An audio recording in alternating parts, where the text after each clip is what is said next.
Kalau korang bawa lampu ni pergi camping, kalau waktu kecemasan, pakai je mood ni.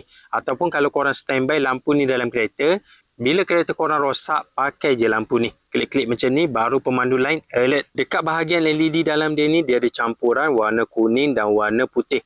Jadi lampu ni korang boleh adjust dia punya color temperature.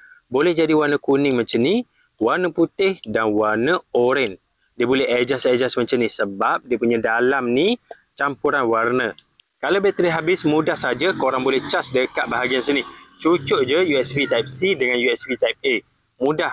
Korang tak perlu bawa keluar bateri. Cucuk je macam ni. Bila dah siap, cover balik dia punya charging port ni.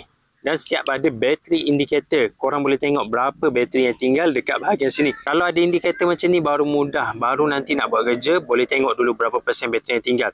Kalau tak ada benda ni leceh tau. Nanti bila korang dah guna, tiba-tiba lampu ni akan padam sebab bateri dia habis. Memang leceh nak tunggu cas. Jenis rechargeable dan banyak mood cahaya.